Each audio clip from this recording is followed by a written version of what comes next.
Adrien Broner predicted Matchroom slave deals. Let's check this out. And bear this in mind that Matchroom Sport have a fight-by-fight arrangement with Dillian Whyte. Isn't that weird? Why do we have... He's not tied up like the slave contract of yesteryear. When I was running boxing, it was much easier. We were slave traders. We had these guys and they were working for us and we was the boss. The pendulum has swung. Now I have to say, Mr. Dillian Whyte. I have to be respectful. And it's really a nice position to be in because we can be honest with each other. Dillian, you're not under a long-term contract, but we like you. And Dillian's had tremendous offers from around the world, but he's backed himself. He's going to be a major player in his mind for some time to come. We will continue to represent and fight his case with the WBC because really, I don't think he's had a fair crack at the whip with those guys. Crack at the whip? What up, Fight World? It's your boy Ego, and I'm back with some more boxing. Make sure you smash the like button. Also subscribe to the channel for the latest and greatest in boxing. If you want to become part of the notification gang, please hit the bell icon. Shout out to the super chats, channel donations, the Venmo donations, and the Patreon family. We working. Now, this is not going anywhere. Barry Hearn'S, you heard at the press conference for Dillian Whyte, Oscar Rivas, which is a good fight in the UK, I believe at the O2 Arena, upcoming dangerous fight for Dillian Whyte since he's trying to knock down on the door of a title shot and a bigger opportunity. Oscar Rivas just looked good for his last performance, stopped Brian Jennings. And you just heard the comments from Barry Hearn'S. He referenced somehow how the game has changed and boxing has evolved. And back when he was really running things and, you know, a bit more active, younger, he said, he referenced and made the comparison to the slave trade. And he says it was like the slave trade and these different types of things. Obviously, that was insensitive, inappropriate for a boxing press conference. I've talked about this several times, those types of things. He also says, like I watch battle rap, for example, and they have these things called schemes where you take basically a subject matter, like let's say cleaning products, you know what I'm saying?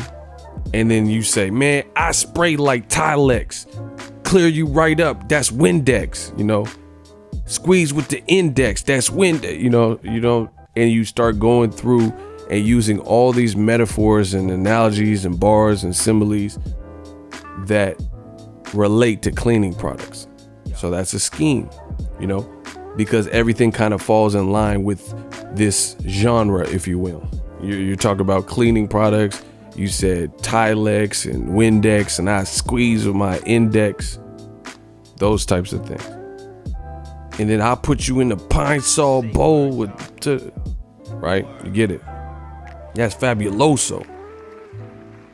So if you listen to, and not in a good way, but if you listen to what Barry Hearn'S said, a lot of what he said in reference to the slave trade and slave deals, it was almost like a scheme.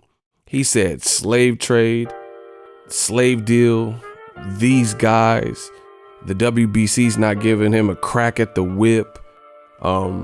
He also made the statement, now it's different. I got to call him by his first name or his last name or whatever he said. So it kind of like seemed like a scheme or pattern. And that's a scheme that you don't want to be into.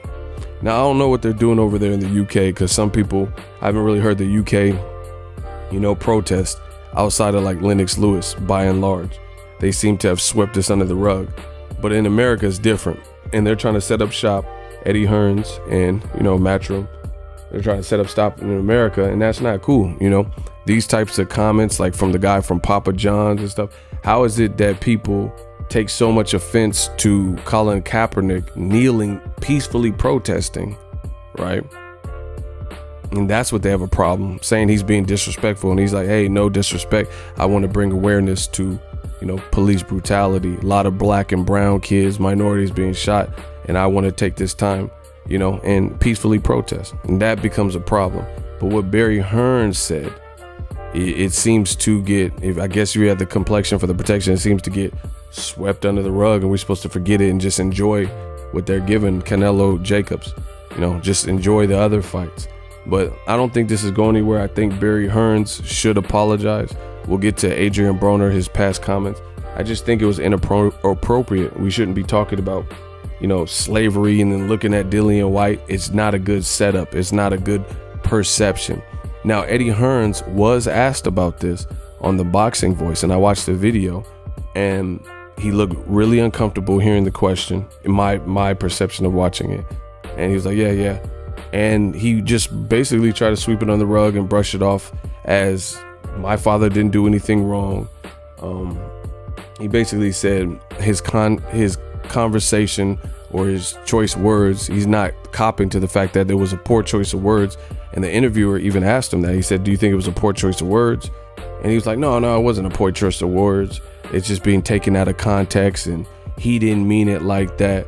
And is being taken out of context by only those who have an agenda. Well, if seeking the truth and being offended by something is an agenda, then yes, I have an agenda. But, too many times we're seeing instances, and this is not the first time. I've also heard somebody from Matchroom, it was either Eddie or Barry, one of them, referred to the transatlantic slave deal or some shit like that. Go look it up. And when O'Hara Davis, who is a Matchroom fighter, when he made a comment to Tommy Coyle, who's about to fight Chris Algieri, his comment was so insensitive that Matchroom suspended him, canceled his fight, took him off that card, and I don't know if he was forced to apologize, but he did apologize on Twitter. And he made a comment about you look up the backstory, but there was basically The Sun is a magazine over there in the UK, and he said The Sun is my favorite newspaper, and there's some negative, the Hillsborough massacre. Just look up The Sun and the Hillsborough massacre to find out what it was about. But he made some inappropriate comments because his opponent was from that area where a tragic Hillsborough massacre took place. So he was being snarky by saying, hey, that's my favorite newspaper, because there's this whole controversy with the Sun newspaper and how they represented that massacre. And some people to this day still don't, from that area, don't mess with the Sun based on some things that happen. Again, I don't want to confuse you.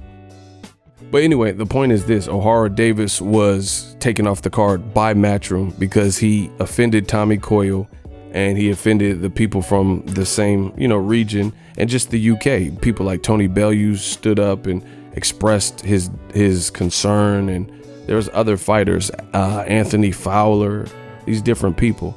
But then when Barry Hearn'S says something that is equally tasteless and insensitive, we're supposed to just sweep it on the rug. But like you guys seen, Adrien Broner, he made a statement, and I was just thinking about this, and I don't think anybody's talked about this. New media. And you guys see it on screen. Shout out to worldboxingnews.net, link in the description for their work. They kind of capsulize this. It says, shocker. Yeah, shocker. Not so much of a shocker now. Adrien Broner dismisses $6.75 million Eddie Hearn offer, uses his social media to middle finger, and he calls it a slave deal. And you guys see this. This was in May 23rd of last year. And they said, oh, it's a shocker. Adrien Broner has confirmed reports that he was offered a deal to join the new Matchroom USA DAZN Revolution, but decided against accepting that 3-fight deal. It says the 4-weight title holder went public with the $6.5 million package, which equated to Broner fighting a trio of bouts from September 2018 to the following September. Broner was rumored to be one of Hearn's top targets when the Brit promoter landed a massive US streaming contract with the Perform group who runs DAZN. although it seems the quote problem was far from impressed with their approach. And then, if you guys remember, I made videos about this. He posted and blasted the contract. He put it on social media, the emails or the correspondence he had with Matchroom, saying fight 1, we're going to give you a $2 million purse. Fight 2, 2.25. And then fight 3, you were going to get 2.5.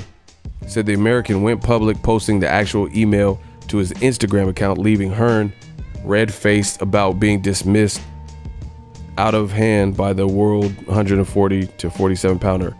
And then they show what he put, right? And this is the actual post. And I'm glad that they captured this. Adrien Broner said, man, you know, ain't budging. I'm sorry, Eddie Hearn. You a good guy and all, but you try to give me a worse deal than at Rock Nation offered me. Hashtag the shit is over. Hashtag slave deal. And then he put the middle finger emoji and the crying emojis. So the reason I'm making this video, because this is a follow-up. Adrien Broner said this, and he said these same exact words, a slave deal. He put hashtag slave deal, and Broner was reamed for it. The public was like, oh, that's bullshit, and you should have took it.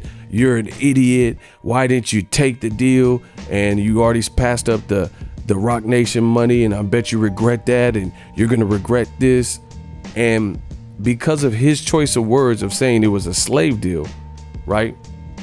And I don't want to get too particular, but if we're talking about black people and we're talking about slavery, and Broner is calling it a slave deal, doesn't have the same connotation. You know, it's just like the N-word. I'm not going to go too deep, but the N-word. You know how sometimes black people use the N-word, but it's not really accepted if just anybody says the N-word, right? So him calling it a slave deal, other people in the culture know what he's referring to, know what that means. But to have someone who, like, pale skin, blue eyes, who's older, and he's saying, hey, when I was in the game, we were slave traders. This shit was like a slave trade, and we did what we want. That doesn't sound good, because that brings a whole different connotation. Like, you can't reverse racism, what Broner said, you know, to make it look like Broner is racist for calling it a slave deal, because he didn't like the deal, but it wasn't an issue of white people being oppressed by the slaves. In fact, it was the exact opposite. The slave auction, the 3/5 law, Jim Crow. This didn't affect white people, right? This wasn't something where white people were uprooted and families were separated. You get what I'm saying? But the reason I'm bringing this up is because I remember distinctly Broner turned down this deal, called it a hashtag slave deal, as you guys see on the screen, and was ridiculed for it. Ridiculed, absolutely ridiculed for his choice words and that. And then fast forward to the future, Barry Hearn is basically co-signing it. He says back in the day, we used to run this like a slave deal, like the slave trade. You know, these guys would just listen to us. And the other thing that I thought was interesting that Barry Hearn said was, nowadays, I got to call him by his last name. So another reason that sounds sketch is because that's his government birth name. So what do you mean now you have to call him? So that makes me, it begs the question, what were you calling him before? And that's something for you guys to think about. If someone says, now I have to, like, okay, I was a manager at Lowe's. You know, I worked there for like 6 years. So I was always in charge of large groups of people because I was a manager over multiple departments, right? I would never say, even in hindsight, even though I don't have anything to do with the company, I don't work for them anymore, I would never say, oh yeah, I used to work with Judy, and you know, the game is different. When I was a manager back then, you know, now I would have to call her Judy, or now I have to call her Miss Jackson. I'm sorry, Miss Jackson. Ooh, I am for real. Never meant to make your daughter cry. I wouldn't do that. I wouldn't say, now I have to call her by her first name, Judy. Now I have to call her Miss Jackson, because even back then I was professional. I still am professional, and that wouldn't have changed no matter what the game was like then and now.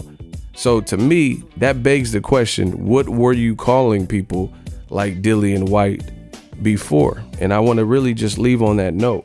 He literally said, now these days I would have to call him Mr. White, right? I had to call him Mr. White, and it's a wonderful feeling. Listen. I have to be respectful. I have to be respectful. And it's really a nice position to be in.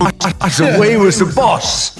We was the boss. The pendulum has swung. Now I have to say Mr. Dillian White. Now I have to say Mr. Dillian White. What were you saying before to fighters like Dillian White? I just don't get it. If that's his God-given birthright or birth name, then what else would you been calling him?